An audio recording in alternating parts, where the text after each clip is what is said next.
Assalamualaikum warahmatullahi wabarakatuh. Perkenalkan, kami dari kelompok 2 tema Sultan Hasanuddin ingin memperkenalkan diri. Nama saya Nova Febrianti. Nama saya Lady Lore Melda. Nama saya Priyatan Pratiwi. Nama saya Presila Mahalan Putri. Nama saya Ramdhani Pamuji. Latar belakang Sultan Hasanuddin melawan VOC.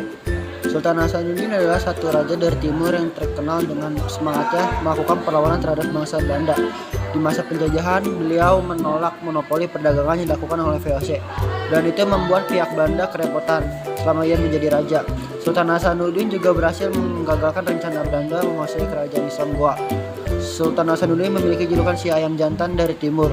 Karena kehebatannya, Sultan Hasanuddin juga dikenal dengan sebagai Raja Goa ke-16, dan ia memegang tampuk kekuasaan selama 17 tahun. Sultan Hasanuddin yang lahir pada tahun 1629 merupakan salah satu raja Goa yang terkenal keberaniannya mengusir Belanda dari bumi Sulawesi Selatan.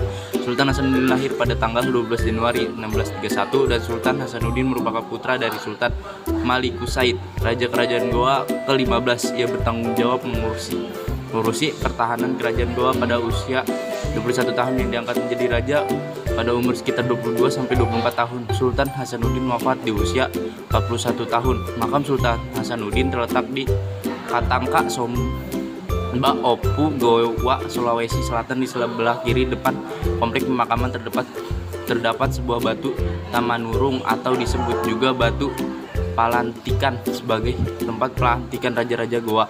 Pada makam Sultan Hasanuddin terdapat tulisan yang berisi antara lain tahun kelahiran serta tanggal wafat Sultan Hasanuddin, yakni 12 Juni 1670.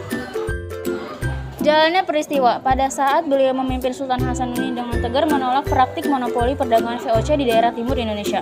Beliau memiliki prinsip bahwa kekayaan alam yang ada di wilayah kekuasaannya harus digunakan untuk mensejahterakan masyarakat Goa. Perlawanan terhadap VOC dimulai tahun 1660. Kerajaan Goa yang memiliki armada laut yang tangguh mengumpulkan kekuatan bersama kerajaan-kerajaan lain untuk melawan penjajah pihak Belanda bekerja sama. Lanjutan jalannya peristiwa. Setelah mendapat dukungan tersebut, Belanda berani untuk menyerang kerajaan Goa. Pasukan terdiri dari bala tentara VOC di bawah pimpinan Cornelis Pilman, pasukan dari orang Ambon yang dipimpin John Kervan Manipa, dan pasukan dari kerajaan Bone yang dipimpin oleh Arung Palaka.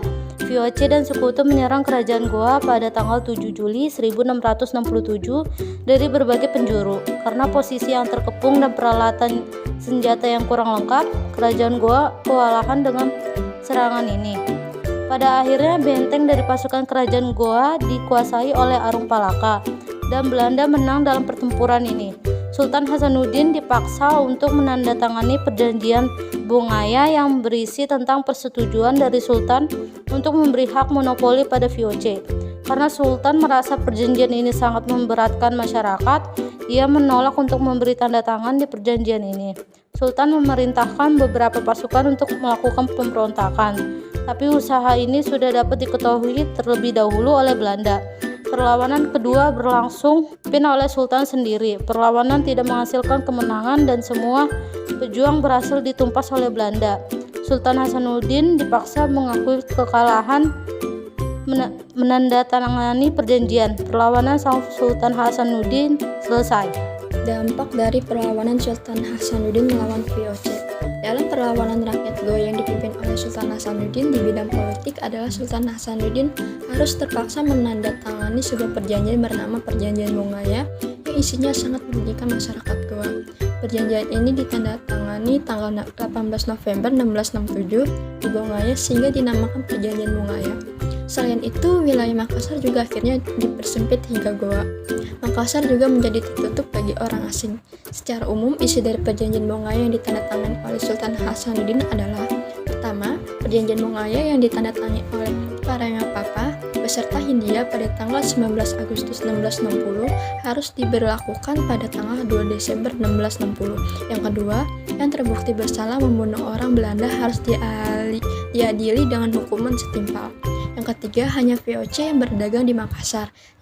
Yang keempat, bangsa Inggris dan Portugis harus diusir dari Makassar. Yang kelima, bangsa Eropa tidak diperbolehkan masuk ke Makassar. Yang keenam, benteng Ujung Radang diserahkan kepada VOC. Lanjutan dampak Sultan Hasanuddin melawan VOC. Hal ini jelaslah menampar muka kerajaan Goa dan Sultan Hasanuddin. Mengingat Isi dari perjanjian Goa sama saja dengan kekalahan di pihak Makassar. Namun Sultan Hasanuddin juga menandatangani perjanjian tersebut karena pihak VOC telah melakukan politik adu domba antara kerajaan Goa dengan kerajaan Bonek, sehingga musuh yang dihadapi Sultan Hasanuddin bertambah.